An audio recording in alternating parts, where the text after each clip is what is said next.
Hey guys, Coach Matt here. Welcome to this week's podcast. Hey, the title of this one is going to be New Lawn Install and the Age-Old Battle and Decision, Sod versus Seed. You know, this age-old battle for homeowners when deciding whether to renovate the turf area using sod or seed has been around for a very, very long time. I'd like to know right out of the get here, what's your fave? What have you done successfully or unsuccessfully? And what did you find you had success with? I'd really like to hear. Comment and let me know.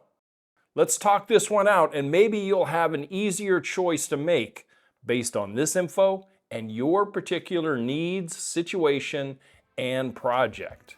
Hey, let's get going. Hey, before we go any further, I'd love for you to jump on over to youryardcoach.com, check out our new and improved and brand new release of Homescape 2.0 and the other products and services that we offer there. It would be great to hear from you and also for you to pick up a couple of items and check it out, youryardcoach.com. You know, when I was growing up, I didn't have a lot of landscape exposure.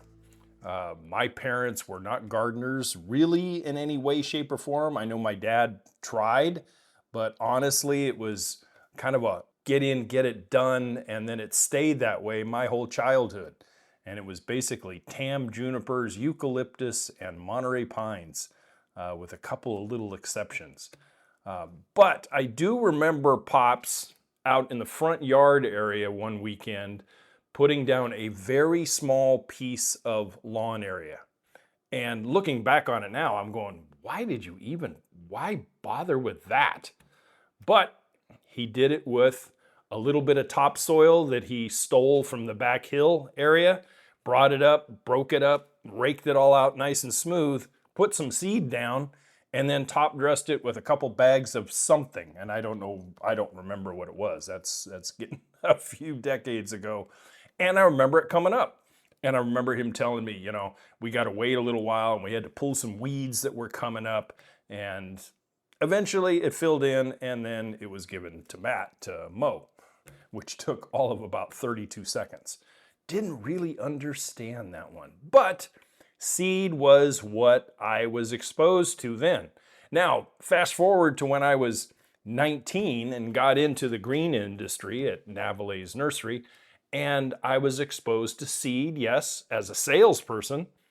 And later on, very quickly after that, it was sod. And I didn't know anything about sod. Sod arrived at the nursery generally on Friday afternoons, sometimes Saturday mornings, and it was our job out in the parking lot, the far reaches of the parking lot, that we would take it and unroll it. It would be remained in rolls on pallets for a little while, but sod deteriorates really fast because it doesn't have sunshine and it's rolled up very tight and it gets no air. So you have to get it and install it one way or another rather quickly. So we would just roll it out on the asphalt out there and it would be fine.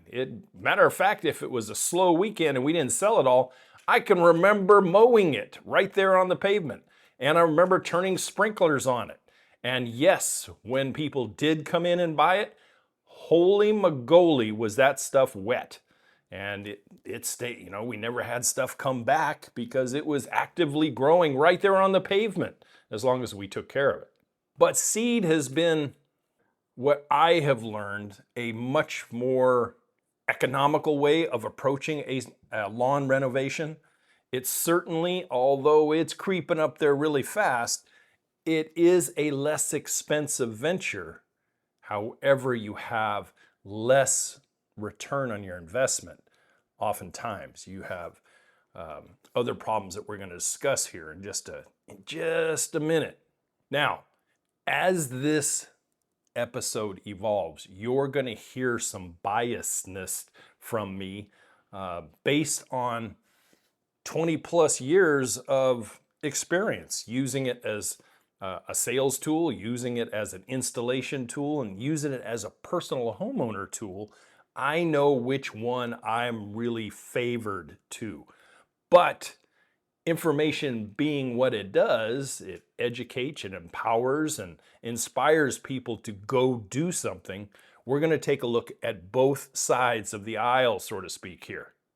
Now, for me, I have always been a sod guy because that's where, no pun intended, that's where my successful landscape turf installation roots are. The only exception to that is my very first house in Hayward, California. As a professional nurseryman and everything else, I always pushed sod towards people because I knew their success was going to be guaranteed. But that first house in Hayward, I couldn't afford it, to be honest with you. And looking back on it, the amount of lawn area that I had in the backyard and in the front yard, yeah, I should have just sodded it back then too. But I did seed and it came up and it got established over weeks and weeks and weeks of taking care of it. And eventually it turned into a nice lawn. Both of them did. But it is also, how should I say this? It was also very, very time consuming. I had to do the same preparation as sod. I had to get in some organic amendment. I had to put some starter fertilizer down. I had to grade and level and smooth and firm up that bed really good, and then put seed down and put top dressing over it. Well, that's everything you have to do with sod, except at the time of putting seed down, you don't have to. You roll the sod out and you knit it together really nice in kind of a bricklayer's orientation, and it was instant.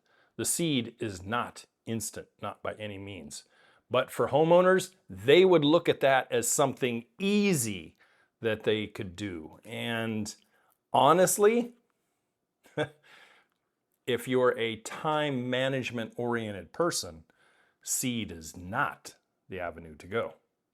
So let's examine some of the pros and the cons of both sod and seed. I've just barely scratched the surface on it. And then, hey, at the end, you'll have a little bit more knowledge and maybe be able to make your own decisions, right? So for seed, that is until COVID hit, was the most economical and generally was about a 50% savings over sod. That is often a deciding factor for many folks. Hey, like I said in my first house, I couldn't, back then, seed was cheap and it was easy to go get a 5-pound box, and be able to do front and backyard, and you'd knock down maybe $15 or something. Nowadays, though, after prepping, the cost of your prepping for seed or sod, the cost of quality grass seed and top dressing and soil amendment and starter fertilizer and tools and a rototiller if you don't have one, everything has increased to where literally sod and seed installation are almost neck and neck, cost and time-wise.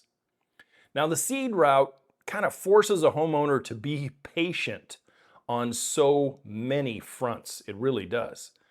When properly seeded and top dressed, you still have to wait 7 to 10 days minimum, depending on the time of year, depending on the soil, depending on the preparation, etc., etc.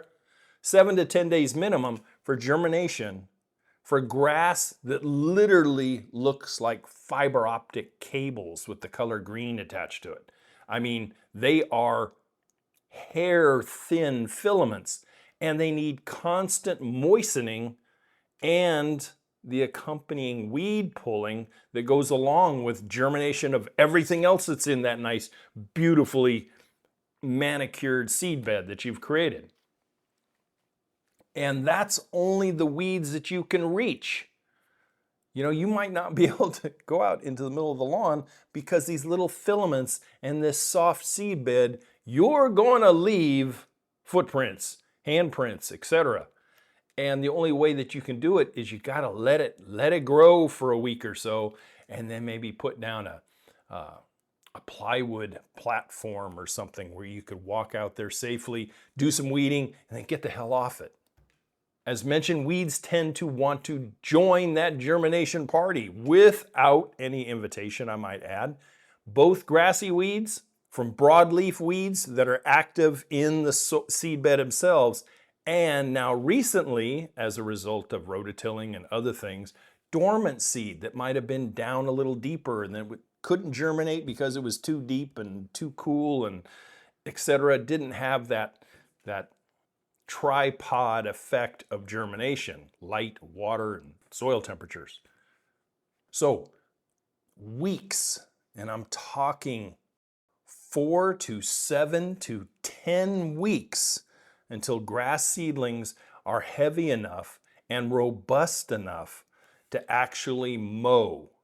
Actually get out there on a mower without doing any damage and set your mower up a few extra notches and just top it off so you can start the rhizomic or clumping process of whatever type of seed that you got and allow things to start to fill in. Every single seed box will tell you how many pounds per square foot things need to be. You know, usually it's, I don't know, 5 pounds per thousand would be a heavy application. So you start going out there and doing your measuring and seeing how much you have and how much seed you're going to get. And hopefully germination is successful, like 90% or more successful. Which brings me to another thing that I saw on YouTube, then I verified it at one of the local stores, and that is some of the brand names out there that we think about seed. Yeah, you need to look at the analysis label on those boxes and bags, because I found one, a very big name brand, that is only 50% seed. 50% seed, and the rest is inert organic matter. It's it's nothing. It's non-germinatable, if that's a word. And can you imagine you're paying a very high dollar looking at a box or a bag thinking, okay, here I've got a 5-pound box, and really you only have about 2.5 pounds of seed in there. I'm not going to mention brand names. I would prefer you go out and do your own analysis. There are some brand names that don't do this, and I was really kind of shocked when I went and saw this particular brand, of which I have used a lot of their product over the decades, to see a 50%. What a rip. What a rip. It really was. I was very, very disappointed. So make sure you check that analysis label when you make your purchase if you go down this road. So here's another thing. Kids and pets.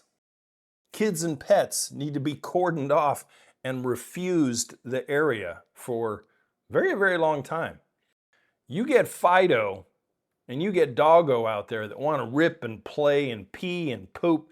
Where do you think they're going to go? Unless you have them totally dog penned off, or you take them for walks twice a day or something in order to avoid that area. New seed beds, not germinated, just germinated, or are actively growing, is a very soft soil.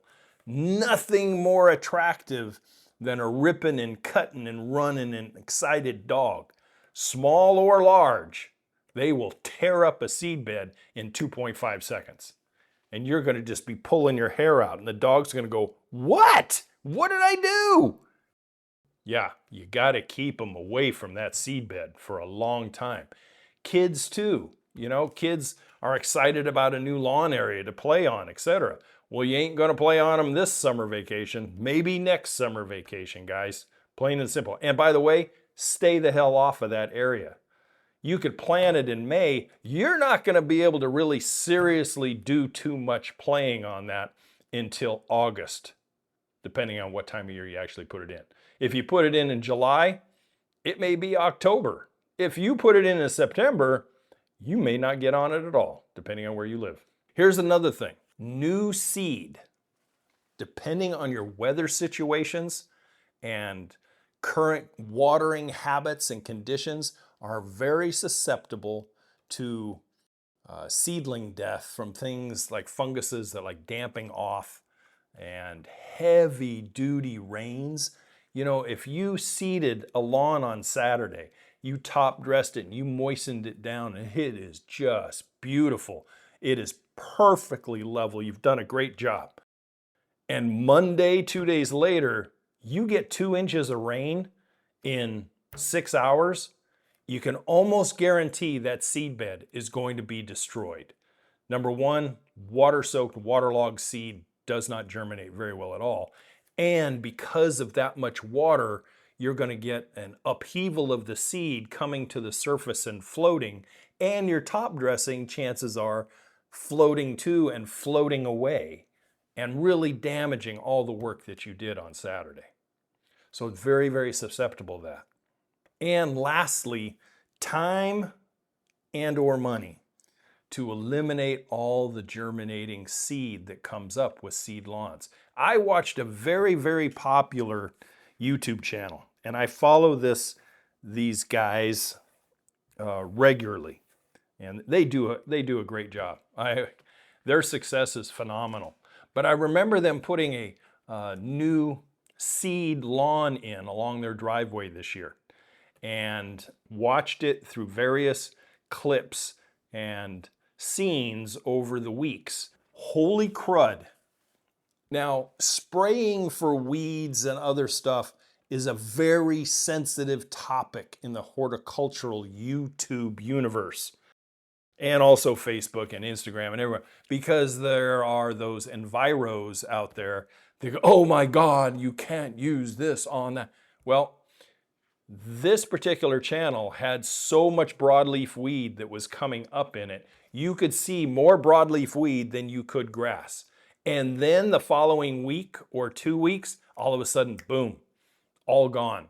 And I will guarantee you $100 bill that they did not go out there and hand pull all of that broadleaf weed. I just guarantee it.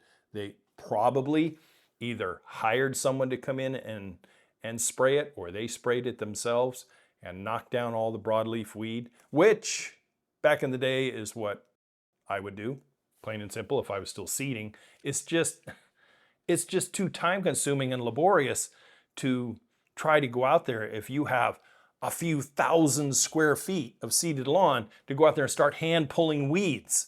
It's nearly an impossible task in our busy, busy worlds today. So, the pros, pretty good as far as cost, maybe a little cheaper still, but not by much. It really isn't. So, let's switch up now and let's talk about sod. When going with cut sod turf, which you can buy from local sources, mostly, there are some pros and cons as well. But as you will see, as I have already mentioned, I am biased towards the sod world. And you'll see why by the time we get done with this segment here.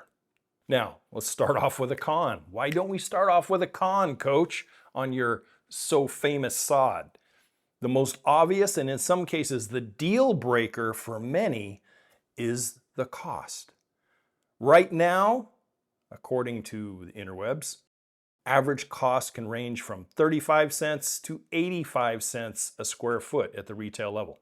Now, if you can still find it at 35 cents, you better jump on it for retail costs, because I don't think it's out there anymore. I think it's much more towards the other end. Do that math. Do that math for, say, the size of the front lawn that I have here at Brook and Pond.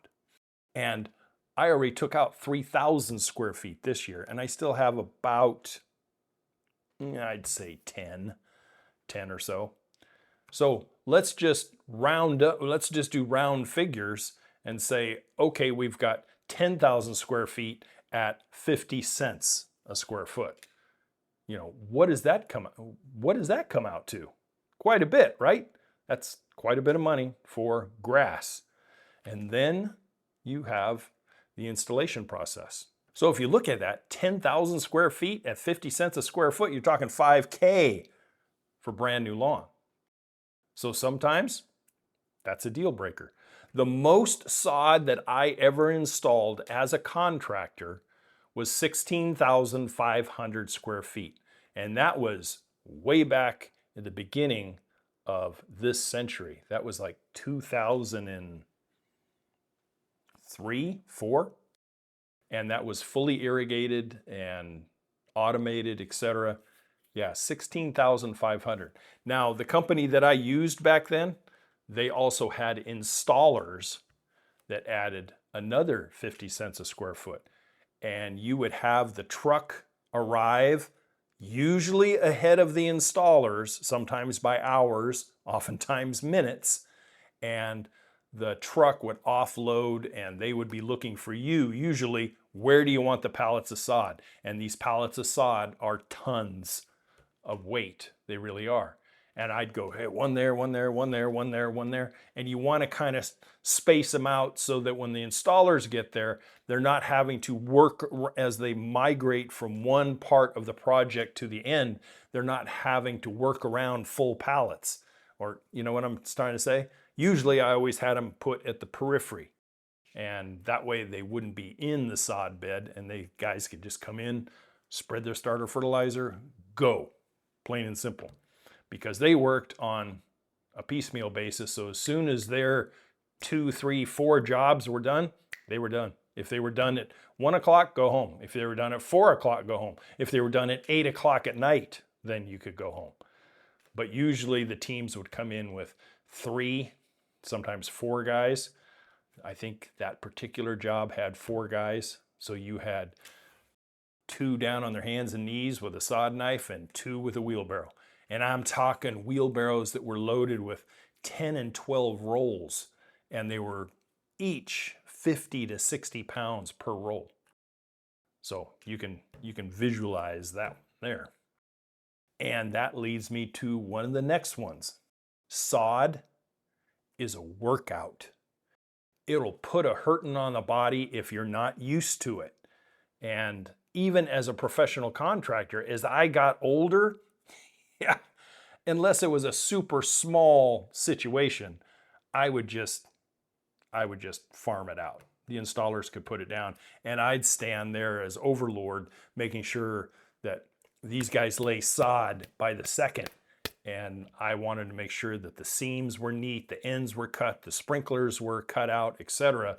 And that sometimes, depending on the job, was a job all in itself. But if you are not used to physical labor, if you have, I think usually a full pallet was like 600 square feet, something like that. And so if you had 1,800 square feet to put down and you had 3 pallets, if you had to have the sod delivered to your front driveway and the job is in the back, you're going to be wheelbarrowing, or somebody's going to be wheelbarrowing or carrying 1 roll at a time. And that's not very fun. And by the time you're done, if you're not only the wheelbarrower and the installer and the cutter and the double checker and then the waterer, you will know that you had a workout that day. Let there be no doubt. For a sod roll that is on the dry side, 40 to 50 pounds, and on the wet side, 80 to 100 pounds per roll. Go down on the box stores and go to the cement aisle and pick up an 80-pound bag of concrete. And that will tell you a heavy one. And then go find a 50-pound bag and pick it up. Now, multiply that, hundreds of times, and yeah, you'll know. Between your back, your legs, the up and down, the wheelbarrowing, the pushing up a hill or woeing going down a hill, whatever it might be, you will know that you had a workout. Now, the other thing that is, if you're going the sod route, quality is important. And even the 2 best companies that I used to use, sometimes we would get something called shortcut. And shortcut is where there may have been a dip in the sod field and the big machine that goes through and cuts these rolls, Sometimes they don't get into that dip and the blade goes through and you have a very shallow, if almost non-existent cut. And there's just no way that you're going to have that sod roll actually work. There's no root to establish. So it's a junker. And I can remember on some occasions that if I had 1,800 square feet, 3 pallets deep, and I saw that these guys were rolling out shortcuts, I'd say, nip, up, put them over there. And they almost knew, because they got to know me, I'm not going to have that into a customer's yard, plain and simple. Don't try to throw that shit out into my new landscape. Throw that stuff off to the side. I called the company and I said, hey, blah, blah, blah, I have 4 shortcut rolls here and I want credit. And they would do it instantly. There wouldn't be a problem. But don't try to install a shortcut roll. If it's 5 feet long and 18 inches wide like ours were, then if you have a segment of that, cut that segment out, put the 2 back together. You may have a 3-foot roll, but make sure you contact your sales or the box store or wherever you got it and say, hey, I ended up with 3 shortcut rolls that I could not install. I'd like to have credit for them. So sometimes that happens, you know? Anyway, as far as your site prep, it's virtually the same as a seed bed. It really is. Now, there were some installers and some landscape contractors that didn't quite do that much work. They sometimes would just come in with 5 yards of topsoil, dump it in the lawn area, rake it all out with however many guys they had, firm it in with a water roller, slap the sod down. And that's okay, it works, but it tends, if you're putting a sandy loam topsoil over the top of a heavy clay soil, that root zone is going to stratify for a long time. And it tends not to get water penetration and other stuff that it could use. You know, your real good lawn beds have a root zone of about 6 inches. And in many cases, like mine here at Brook and Pond, it probably has 1.5 inches because it just doesn't go any deeper here. And I don't know if they brought in topsoil when they did it or not. I really can't tell. But anyway, the site prep is virtually the same. For me, it was take out whatever was there and remove it. Come in and rototill 4 to 6 inches, amend it with an organic amendment, and then rake it out. Firm up the bed, rake it out to where I could walk barefoot on it, and then come in and put some starter fertilizer down, let it set for a day and water it, rake it one more time right before installation, and then my sod went in. Now, as far as sod installation, it does kind of follow a specific requirement to ensure that edges and ends stay moist and wet. There's no air gaps in it, and you really have to roll it out roll by roll by roll. And then I used to bevel cut the ends. That's kind of something I learned from the installers. And there is nothing worse than a dull knife, whatever you use. You could use linoleum knives, you can use utility razor blades, whatever, that has to stay sharp, sharp, sharp, because you're cutting through dirt and grass and oftentimes a sod netting, which holds the sod together when it's all rolled up. And, you know, most razor blades are going to dull out pretty quick.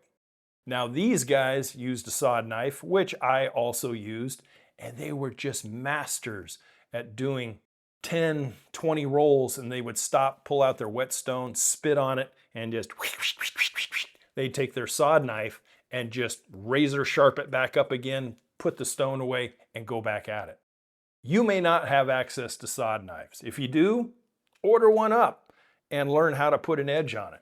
But for the most part, you know, you're going to have the utility knife, the old butcher knife out of the kitchen drawer, a linoleum knife right off the shelf, and those things dull up really quick, and you have to be able to put an edge back on it, because after 60, 70, 80 rolls of sod, you can't cut those things very well, and it becomes very laborious. It really does. Now, in some parts of the country, they throw sod down in almost squares, and they literally machete it.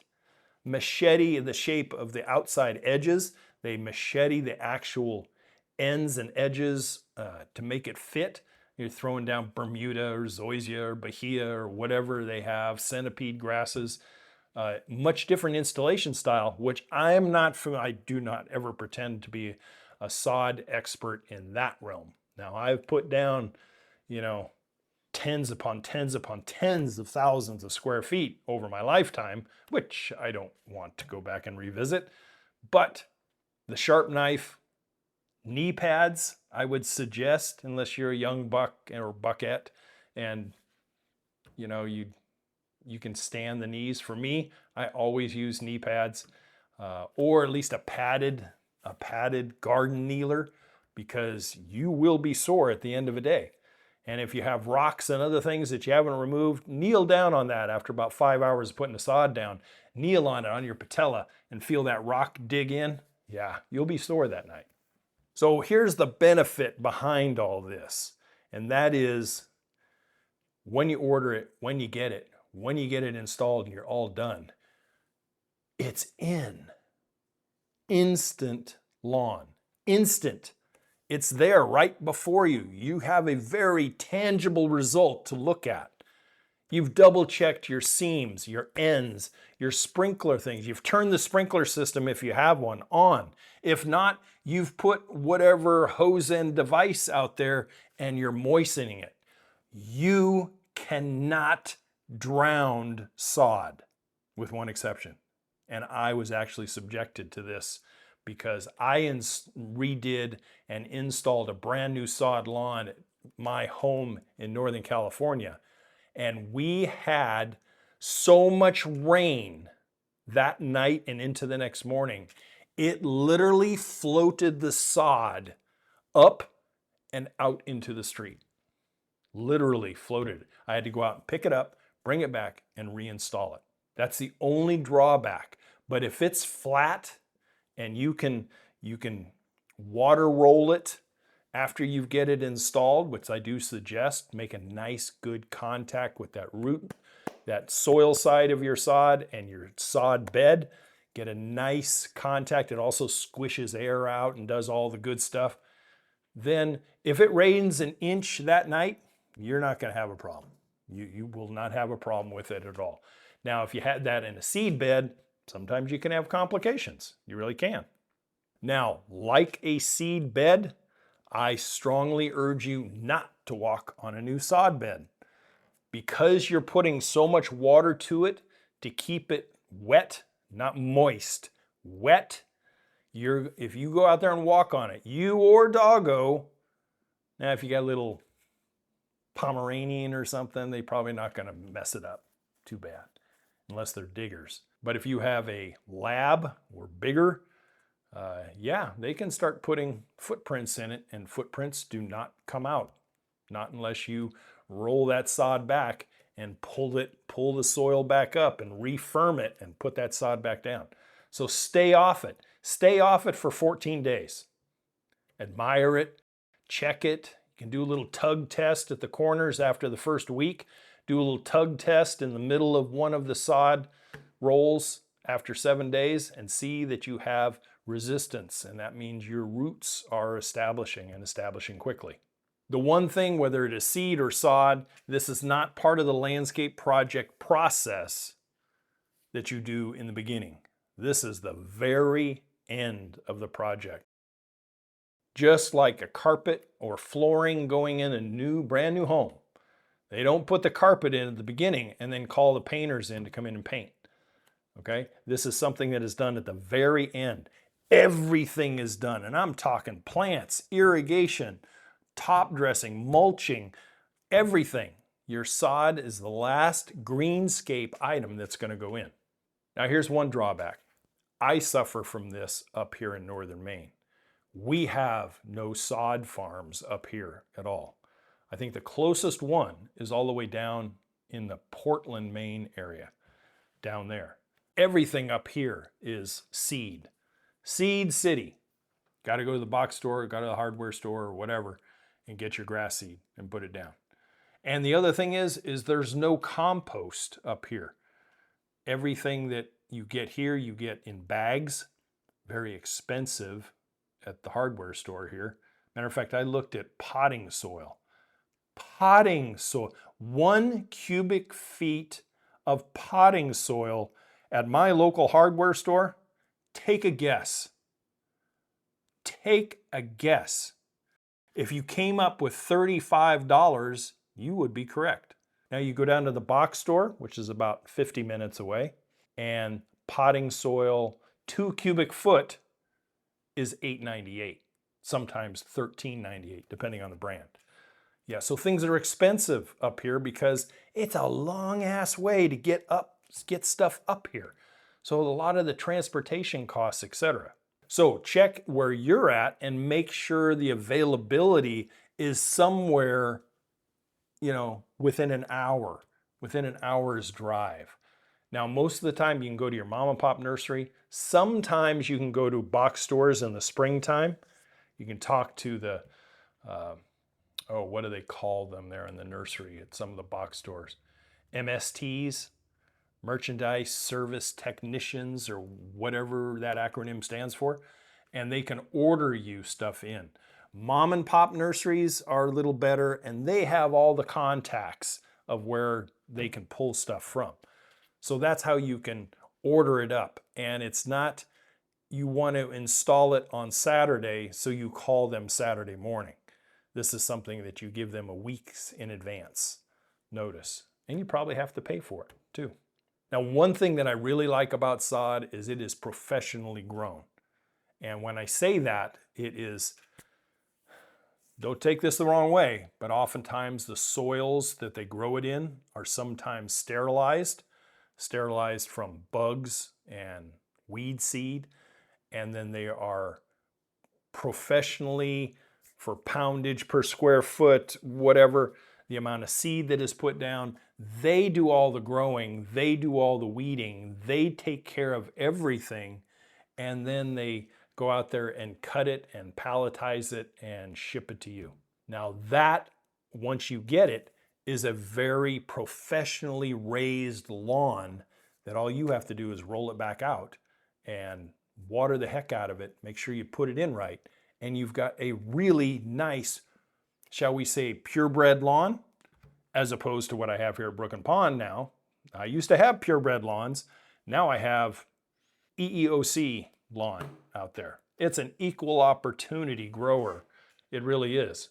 I've got the clover. I've pulled my crabgrass out. I did not have very little crabgrass this year at all. And there's some other native weedies in there. And the grass itself, it's hanging in. It's going to be good enough. It's going to be good enough for a guy who's in his mid-60s to go out there, throw the lawnmower on it, and mow it twice a week. It does really well. And I also noticed that it's a very cool season grass here. It's probably a combination of rye and fescue with bluegrass, because as soon as the temperatures cool off, which, by the way, they are not right now, I feel like I'm back in the Central Valley today, a high of 94 with 50% humidity. Ugh. Yeah. But next week, cool season. This lawn will literally rebound in a matter of a couple of days. As soon as it cools off, all of this dormant type of grass that it is right now, making its way, it's almost like it's holding its breath.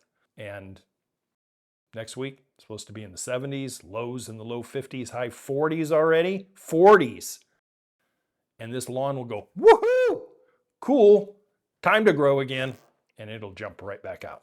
So, where was I? Sod. Professionally raised, professionally cut, professionally delivered. And in some cases, depending on the company you get it from, they may have installation.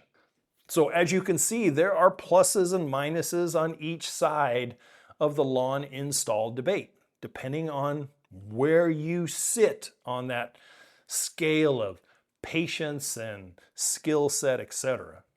For me, where I am now, like I told you, sod is not available. I imagine I could call and I could pay for a 275-mile delivery if I really wanted it that bad. But I don't. And in many parts of the country, you're only going to get it from May to maybe early October at best.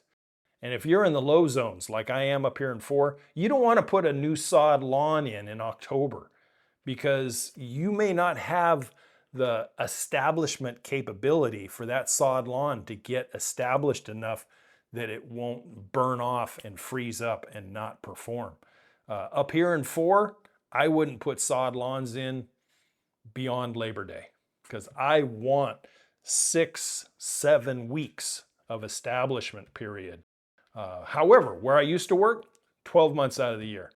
Central Valley, no problems. There were times where it got cold and there was times where it got muddy, but for the most part, the temperatures never negated putting sod down.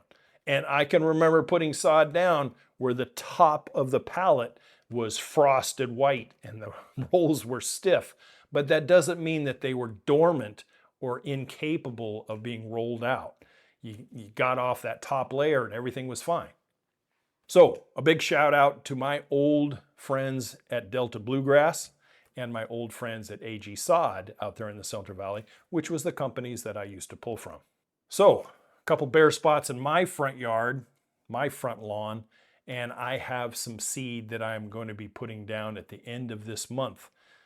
Up here, our mulch, our top coat is straw. That's what we have up here. And I don't know if I want to see the front lawn covered in straw, especially 10,000 square feet of it. So we'll have to see how this plays out. Maybe I'll tolerate what I have, or if I overseed it, I'll do a very small area and see what it's like with just a little bit of seed and maybe a bagged product to top dress it. See how it is. So now you got a little bit more education. Maybe you knew some of this, maybe you knew none of it. Maybe you are an expert and I don't know why you're listening. But this is the age-old debate now between seed versus sod. Cost savings, time savings on both sides. See where you guys fall. For me, I'll always be partial to sod lawn, but seed is a good backup. It's better than nothing, right? Hey, I appreciate you guys listening. Make sure you jump over to the YouTube channel. Check out this week. Have a little more visualization for you there. And I will catch you guys, as always, next week. To your guys' landscape success. Don't forget to check out the website, youryardcoach.com. Homescape 2.0 is only on sale till August 20th. So I invite you to visit. See you next week. Bye for now.